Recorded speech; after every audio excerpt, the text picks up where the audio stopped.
Halo Sobat Donghua, pasti pada penasaran kan dengan keseruan BTTH Dunia 1000 Besar? Oke lah, tanpa berlama-lama lagi, yuk langsung masuk ke alur ceritanya.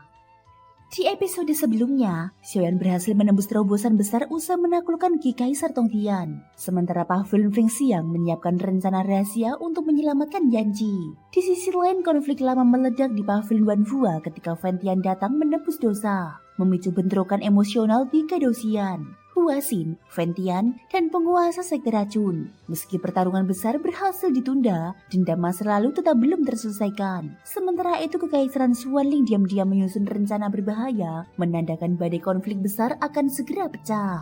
Di dekat wilayah keluarga kerajaan Xuanling, seorang nelayan tua tampak memancing di tepi sungai. Namun sosok ini bukan orang biasa. Dia adalah penguasa Solomon, makhluk terkuat dalam sektenya. Jentingan tetesan air di sungai membuatnya gelisah, sembari memikirkan kegagalan 3 bawahannya yang dikirim memburu Sujin. Keanehan itu menimbulkan kecurigaan bahwa telah terjadi sesuatu yang serius. Tak lama kemudian, sosok misterius berjubah hitam muncul dari balik aliran air. Dia adalah utusan klan jiwa, penanggung jawab wilayah Xuan Santian. Tujuan kedatangannya jelas, menyampaikan pesan dan menekan Solomon agar tidak ikut campur dalam perebutan reruntuhan kuno dan kompetisi antar sekte. Penguasa Solomon menolak mentah-mentah permintaan tersebut. Reruntuhan dan kompetisi sekte menyimpan harta serta peluang besar yang tak mungkin dilepaskan begitu saja. Utusan klan jiwa pun mengungkap bahwa mereka telah lama bekerja sama dengan dunia hantu, dan kali ini sedang menyiapkan langkah besar yang akan mengguncang Xuan Santian. Sebagai imbalan, klan jiwa menjanjikan keuntungan besar jika Solomon memilih mundur.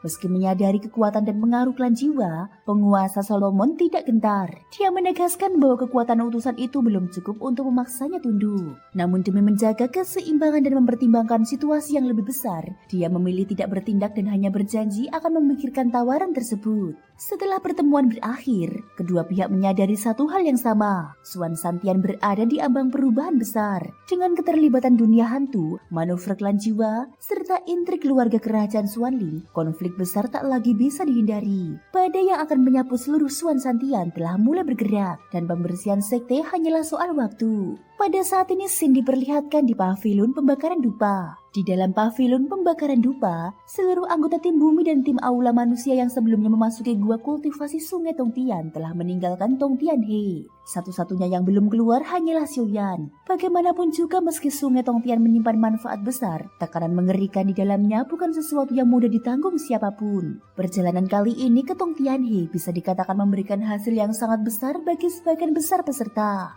Mu Feng dan Ludi berhasil menembus Dodi bintang 6, sementara vitalitas di tubuh mereka meningkat hingga tingkat ke-7. Sebuah pencapaian yang sangat langka, bahkan di seluruh pavilion pembakaran dupa. Selain mereka berdua, kekuatan para peserta lainnya juga meningkat pesat. Xu Yuan, kakak senior kedua dari Aula Bumi, yang sebelumnya berada di setengah langkah Dodi bintang 7, kini telah sepenuhnya menembus ke Dodi bintang 7.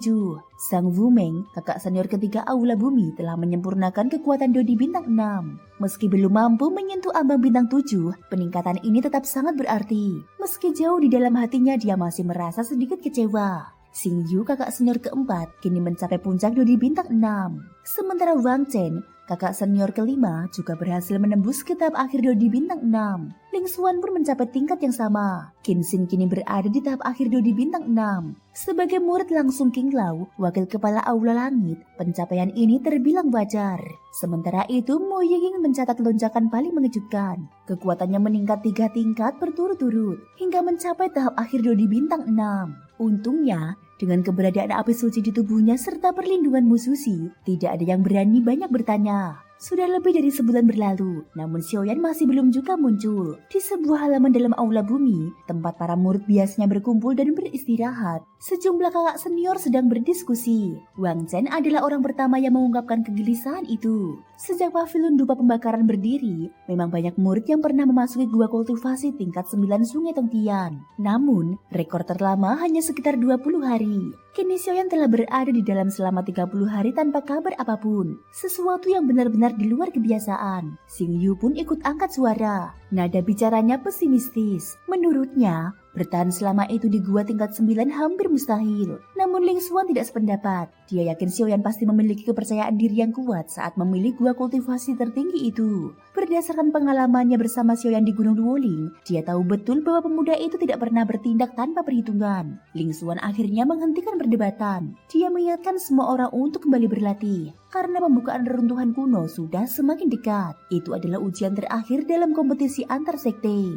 Mendengar hal tersebut, mata Wang Chen dan Xing Yu langsung menyala penuh semangat. 5 bulan lagi, reruntuhan itu akan muncul. Legenda tentang harta di dalamnya sudah lama beredar, membuat semua orang menantikan saat itu tiba. Sebelum pergi, Wang Chen sempat bergumam bahwa dia berharap Xiaoyan baik-baik saja. Setelah keluar dari Tong Tianhe, kekuatannya sendiri telah meningkat dan dia ingin bertarung secara adil dengan Xiaoyan. Pada saat ini di kediaman 5 bambu, Mu Feng masih terlihat cemas. Sudah sebulan berlalu, namun Xiaoyan belum juga keluar. Dia khawatir telah terjadi sesuatu. Mu Yingying yang berdiri di sampingnya justru merasa sebaliknya. Dia dapat merasakan bahwa aura Xiaoyan masih ada, bahkan perlahan semakin kuat. Ludi pun hanya bisa berharap dan berdoa. Tak lama kemudian, mereka semua kembali ke tempat masing-masing untuk berkultivasi, menstabilkan kekuatan baru mereka. Di sisi lain, Mo Susi juga tengah memperhatikan keadaan ini dengan seksama. Sebagai salah satu tokoh terkuat pavilion pembakaran dupa, dia tentu memberi perhatian khusus kepada Xiaoyan. Sebulan tanpa kabar dari gua tingkat 9 membuatnya sedikit terkejut.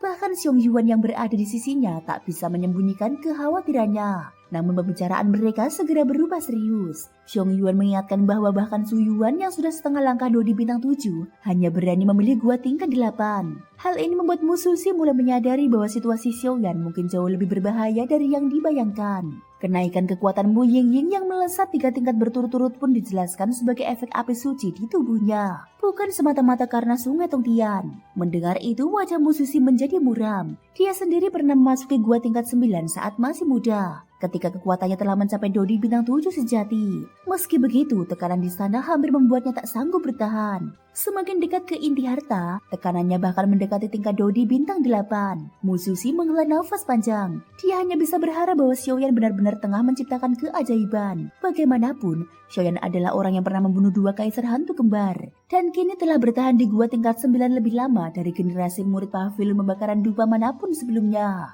Xiaoyan, jangan mengecewakan kami. Mata Mu Susi tampak memerah. Sementara Xiong Yuan pun diam-diam merasakan harapan yang sama, bahwa pemuda itu benar-benar bukan sosok biasa. Di saat yang sama, di bagian terdalam sungai Tongtian, Xiaoyan berada dalam kondisi kultivasi mendalam. Dengan penggaris berat tersampir di punggungnya, dia duduk tak bergerak selama waktu yang sangat lama, menyatu dengan tekanan dan aliran energi sungai Tongtian. Selama sebulan penuh, dia terus menyerap kekuatan paling murni di tempat itu, menahan tekanan luar biasa yang bahkan sudah ditanggung oleh Dodi tingkat tinggi. Pada satu titik, energi di dalam tubuh Xiaoyan mulai bereaksi. Gelombang energi tempur meledak dari tubuhnya seperti riak air, menandakan bahwa proses pemadatan kekuatan telah mencapai tahap akhir. Xiaoyan menyadari bahwa waktu kultivasi yang panjang itu akhirnya membuahkan hasil. Meski memiliki api suci dan metode Fenju, dia tetap membutuhkan waktu sebulan penuh untuk menyesuaikan dan menundukkan kekuatan sungai Tongtian. Hal ini menunjukkan betapa dahsyatnya energi di tempat tersebut. Ketika saatnya tiba,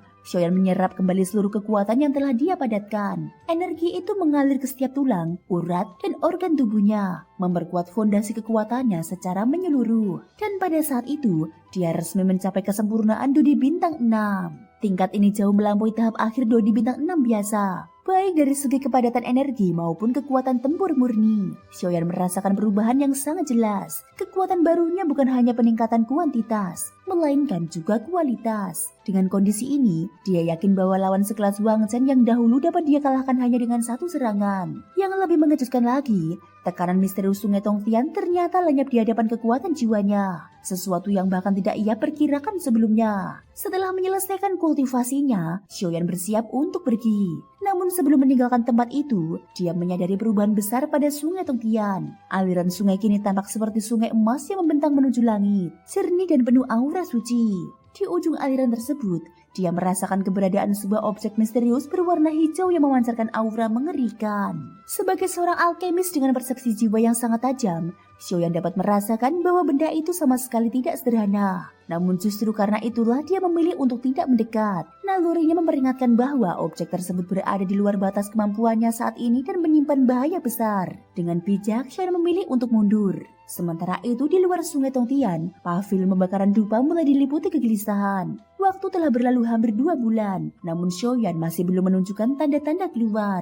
Para murid ramai membicarakan hal ini, mulai dari kekaguman hingga kekhawatiran akan kemungkinan terburuk. Namun para petinggi sekte justru tetap tenang, seolah mengetahui sesuatu yang tidak dipahami murid-murid biasa. Xiong Yuan merasa bingung sekaligus cemas. Rekor Xiaoyan telah melampaui semua murid sebelumnya, namun ketiadaan kabar tetap menimbulkan keresahan. Berbeda dengan dirinya, musisi justru tampak yakin. Dia merasa Xiaoyan sedang menyiapkan sesuatu yang besar. Menurutnya, apa yang tersembunyi di gua kultivasi tingkat 9 bukanlah sesuatu yang bisa dinilai dengan standar biasa. Musisi bahkan meyakini bahwa Xiaoyan kemungkinan besar sedang berhadapan dengan peluang yang bahkan Dodi Bintang 8 belum tentu bisa raih. Karena itu dia memutuskan untuk menunda jadwal memasuki pavilion doji, menunggu Xiaoyan keluar terlebih dahulu. Keputusan ini menunjukkan betapa besar harapan sekte terhadap Xiaoyan. Di aula bumi, keputusan tersebut menimbulkan kehebohan. Su Yuan yang baru saja menembus Dodi Bintang 7 terkejut mendengar bahwa penundaan itu disebabkan oleh Xiaoyan. Dia memahami betul betapa mengerikannya gua kultivasi tingkat 9 karena dia sendiri pernah mencobanya dan terpaksa mundur lebih awal. Menyadari bahwa Xiaoyan mampu bertahan hingga 50 hari di tempat tersebut, Su Yuan mulai menyimpulkan bahwa aula manusia sedang berada di ambang kebangkitan besar.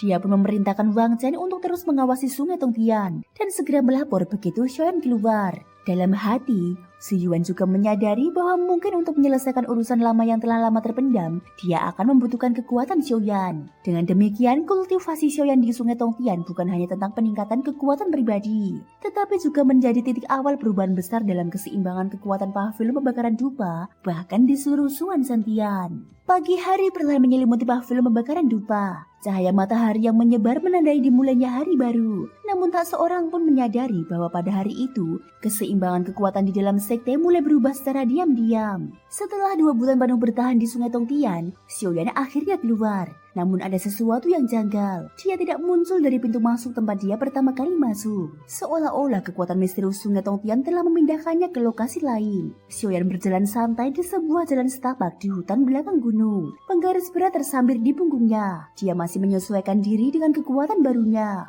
Aura panas samar mengalir dari tubuhnya, membuat udara di sekitarnya terasa tidak wajar. Tiba-tiba, suara seorang gadis terdengar dari belakang. "Hei, kenapa kau malah bermalas-malasan di sini? Kompetisi sekte sudah dekat. Semua murid sedang berlatih mati-matian." Xiaoyan berhenti dan menoleh. "Aku bermalas-malasan?" Dia benar-benar kebingungan. Dia baru saja keluar dari sungai Tongtian dan bahkan tidak tahu di mana dia berada. Gadis di depannya tampak berusia 17 atau 18 tahun, penuh vitalitas dan keberanian. Melihat Xiaoyan menatapnya dengan heran, gadis itu menegur dengan nada kesal. "Jangan pura-pura bodoh, ini jelas wilayah pavilion pembakaran dupa." Xiaoyan mengerutkan kening. "Maaf, aku tersesat. Bolehkah aku tahu ini tempat apa?" Ucapan itu membuat gadis tersebut terkejut. "Kau tidak tahu di mana kau berada?" Xiaoyan menjelaskan dengan jujur. "Aku murid aula manusia. Aku baru keluar dari sungai Tongtian dan entah bagaimana bisa sampai ke sini." Wajah gadis itu berubah seketika. Aula manusia adalah salah satu dari 3 aula utama pavilion pembakaran dupa dan hanya murid berbakat yang bisa masuk ke sana. "Ah, aku Yumu," ucapnya dengan nada jauh lebih sopan. "Pengurus pavilion. Tempat ini adalah area belakang gunung yang bertugas menangani logistik." Dia kemudian menunjukkan jalan kembali ke wilayah utama sekte. Xiaoyan mengucapkan terima kasih dan segera pergi. Saat Xiaoyan menjauh, Yumu merasakan tekanan luar biasa dari aura yang tertinggal di udara. Orang itu, kekuatannya terlalu menakutkan. Pada saat yang sama jauh di area sungai Tongtian, 2 wakil kepala pavilion Xiong Yuan dan Mususi merasakan getaran hebat yang datang dari dalam sungai. 2 bulan penuh, 60 hari di gua kultivasi tingkat 9, dia benar-benar memecahkan rekor. "Kumam Xiong Yuan, giok yang baik akan semakin berkilau setelah diasah," jawab Mususi dengan tenang. Dengan fondasi Xiaoyan, peningkatannya pasti luar biasa. Keduanya segera menuju pintu keluar sungai Tongtian. Namun yang mengejutkan, Xiaoyan tidak ada di sana. Tidak ada aura keluar dari sini, lapor penjaga dengan gugup. Mususi mengerahkan persepsi jiwanya. Auranya masih berada di pavilion, tapi sudah berpindah. Dia menatap ke arah belakang gunung. Arah itu mengarah ke wilayah kediaman Kinsin. Ucap Mususi. Xiong Yuan mendengus. Gadis itu sombong. Xiaoyan belum tentu menarik perhatiannya. Mususi justru tersenyum. Dengan potensi Xiaoyan sekarang, tidak ada yang bisa memandang rendah dirinya. Tanpa berkata lebih jauh, keduanya memilih kembali dan menunggu perkembangan selanjutnya. Tak lama kemudian, Xiaoyan akhirnya tiba kembali di wilayah utama pavilion pembakaran dupa. Sepanjang perjalanan, para murid aula bumi yang ditemuinya memandangnya dengan ekspresi terkejut, seolah-olah sedang menatap monster. Xiaoyan merasakan sesuatu yang aneh. Aura ini terasa familiar. Tiba-tiba, suara lembut terdengar dari samping. Xiaoyan, dia menoleh dan melihat seorang gadis berpakaian anggun berdiri tidak jauh darinya.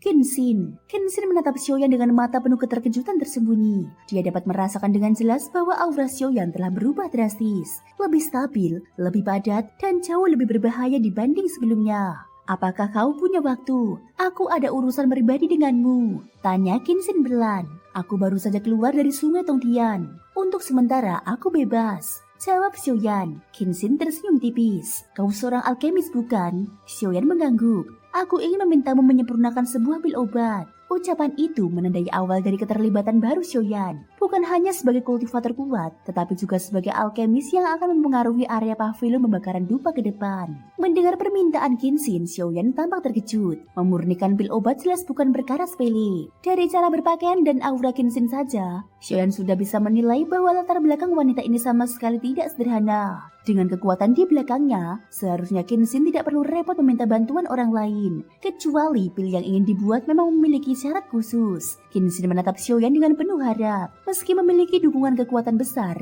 dia tidak ingin terlalu bergantung pada mereka. Terlebih lagi, pil yang ingin ia murnikan kali ini bersifat istimewa dan hanya bisa dibuat menggunakan api suci. Itulah alasan utama dia mencari Xiaoyan. Xiaoyan segera menyadari bahwa King Lao pasti telah membocorkan kemampuannya. Dia pun mengernyit, ragu apakah harus menerima permintaan ini atau tidak. Jika Kinsin sampai mencarinya secara langsung, maka pil tersebut jelas bukan pil biasa. Kinsin mengakui dengan jujur bahwa gurunya memang telah memberitahu segalanya tentang tingkat alkimia Xiaoyan yang telah mencapai alkemis kaisar tingkat 2, serta kepemilikannya atas api suci. Dia juga berjanji tidak akan membocorkannya hal itu kepada siapapun. Setelah berpikir sejenak, Xiaoyan akhirnya bersedia membantu. Namun dia langsung menyinggung soal aturan, yakni imbalan. Memurnikan pil tingkat tinggi jelas bukan jasa murah. Terlebih lagi pil yang membutuhkan api suci. Ketika Kinsin menanyakan apa yang dia inginkan, Xiaoyan menyebutkan 3 bahan obat langka. Buah harta angin kencang, embun naga canglong, dan gingseng raja langit. Ketiganya adalah bahan inti yang ia butuhkan untuk rencana besar kebangkitan leluhurnya, Xiao Xuan. Permintaan itu langsung membuat Kinsin terkejut.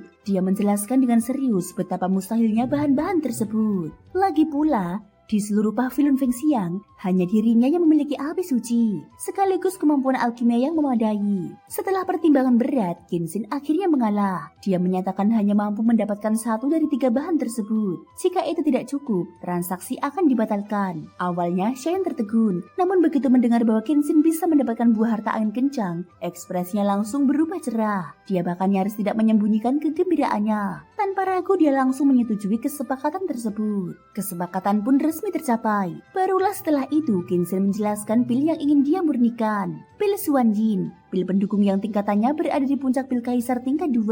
Dia pun menatap Xiaoyan dengan penuh antisipasi dan menanyakan apakah dia percaya diri. Xiaoyan menjawab dengan tenang bahwa tidak ada masalah. Namun dia juga meminta sedikit waktu sebelum mulai memurnikan pil tersebut. Ternyata, meski telah memenuhi syarat sebagai alkemis kaisar tingkat 2, dia belum sempat menjalani proses pengukuhan resmi. Hal itu membuat Kinsin benar-benar tak bisa berkata-kata. Bagi para alkemis lain, kesempatan promosi adalah sesuatu yang diperebutkan mati-matian. Namun Xiaoyan justru menundanya begitu saja. Akhirnya Kinsin mengalah lagi. Dia berjanji akan melindungi Xiaoyan saat proses promosi nanti, setelah mereka keluar dari pavilion Doji. Dengan waktu 4 bulan sebelum reruntuhan besar terbuka, dia berharap segalanya bisa diselesaikan tepat waktu. Dengan mata berbinar, Kinsin menatap Xiaoyan penuh harap, sekaligus waspada terhadap pria yang jelas tidak sepele kelihatannya itu.